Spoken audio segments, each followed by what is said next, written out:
ॐ नमः शिवाय।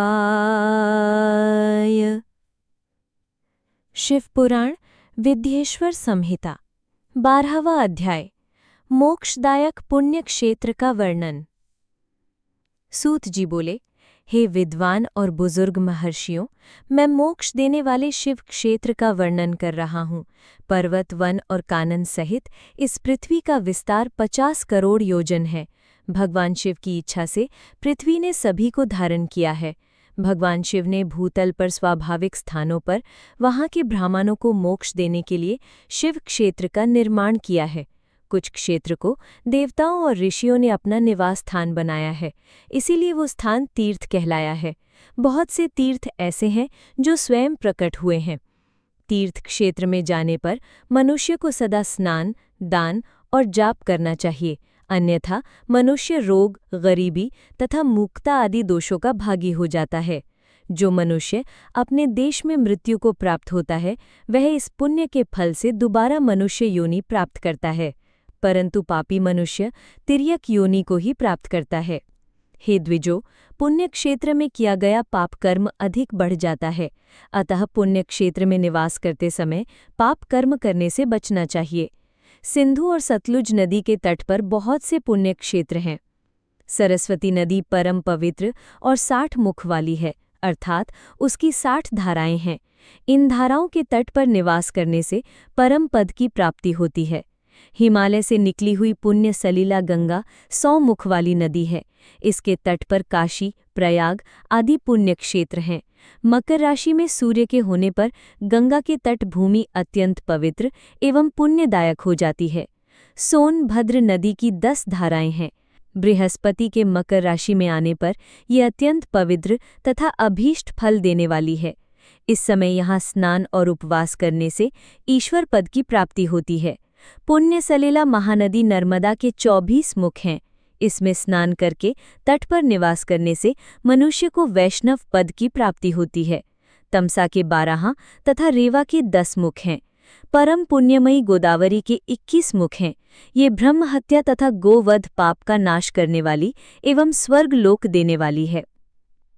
कृष्णवेणी नदी समस्त पापों का नाश करने वाली है। इसके 18 मुख हैं तथा ये विष्णु लोक प्रदान करने वाली है। तुंगभद्रा 10 मुखी है एवं ईश्वर लोक देने वाली है। सुवर्ण मुखरी के 9 मुख हैं। ईश्वर लोक से लौटे जीव इसी नदी के तट पर जन्म लेते हैं। सरस्वती नदी, पंपा सरोवर, कन्याकुमारी अंतरीप तथा शुभकारक क्षेत्र नदी सभी पुण्य क्षेत्र हैं। इनके तट पर निवास करने से इंद्रलोक की प्राप्ति होती है। महानदी कावेरी परम पुण्यमयी है। इसके 27 मुख हैं। ये संपूर्ण अभीष्ट वस्तुओं को देने वाली है। इसके तट ईश्वर विष्णु का पद देने वाले हैं। कावेरी के जो तट शैव क्षेत्र के अंतर्गत हैं, वे अभीष्ट फल तथा शिवलोक प्रदान करने वाले हैं। नैमिषारण्य तथा बदरिकाश्रम में सूर्य और बृहस्पति के मेष राशि में आने पर स्नान और पूजन करने से ईश्वर लोक की प्राप्ति होती है। सिंह और कर्क राशि में सूर्य के संक्रांत होने पर सिंधु नदी में किया स्नान तथा केदार तीर्थ के जल का पान एवं स्नान ज्ञानदायक माना जाता है। बृहस्पति के सिंह राशि में स्थित होने पर भाद्र मास में गोदावरी के जल में स्नान करने से शिवलोक की प्राप्ति होती है, ऐसा स्वयं भगवान शिव ने कहा था।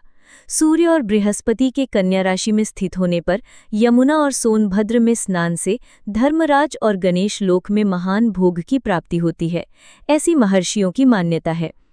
सूर्य और बृहस्पति के तुला राशि में होने पर कावेरी नदी में स्नान करने से भगवान विष्णु के वचन की महिमा से अभीष्ट फल की प्राप्ति होती है। मार्गशीर्ष मास में सूर्य और बृहस्पति की वृश्चिक राशि में आने पर नर्मदा में स्नान करने से विष्णु पद की प्राप्ति होती है। सूर्य और बृहस्पति के धनु राशि में होने पर सुवर्णमुखरी नदी में किया स्नान शिवलोक प्रदान करने वाला है।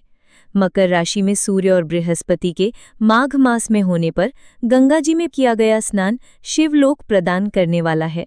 शिवलोक की प्राप्ति के बाद ईश्वर और विष्णु के स्थानों में सुख भोग कर अंत में मनुष्य को ज्ञान की प्राप्ति होती है। माघ मास में सूर्य के कुंभ राशि में होने पर फाल्गुन मास में गंगा तट पर किया गया श्राद्ध, पिंडदान अथवा तिलोदक दान पिता और नाना दोनों कुलों के पितरों की अनेक पीढ़ियों का उद्धार करने वाला है। गंगा और कावेरी नदी का आचमन लेकर तीर्थवास करने से पाप का नाश हो जाता है। ताप्ती और वेगवती नदियां ईश्वर लोक की प्राप्ति रूप फल देने वाली हैं। इनके तट पर स्वर्गदायक क्षेत्र हैं। इन नदियों के मध्य में बहुत से पुण्य क्षेत्र हैं। यहाँ निवास करने वाला मनुष्य अभीष्ट फल का भागी होता है। सदाचार, उत्तम वृत्ति और सद्भावना के साथ मन में दया भाव रखते हुए विद्वान पुरुष को तीर्थ में निवास करना चाहिए, अन्यथा उसे फल नहीं मिलता। पुण्य क्षेत्र में जीवन बिताने का निश्चय करने तथा वास करने पर पहले का सारा पाप तत्काल नष्ट हो जाएगा। इसलिए पुण्य को ऐश्वर्यदायक कहा गया है। हे द्विजो, पुण्य क्षेत्र में वास करने पर उत्पन्न पुण्य का प्रभाव वाचिक और मानसिक सभी पापों का नाश कर देता है। पुण्य क्षेत्र में किया मानसिक पाप कई कल्पों तक पीछा नहीं छोड़ता, ये केवल ध्यान से नष्ट होता है। वाचक पाप जाप से तथा कायिक पाप शरीर को सुखाने जैसे कठोर तप से नष्ट होता है। अतः सुख चाहने वाले पुरुष को देवताओं की पूजा करते हुए और ब्राह्मणों को दान देते हुए पाप से बचकर ही तीर्थ में निवास करना चाहिए।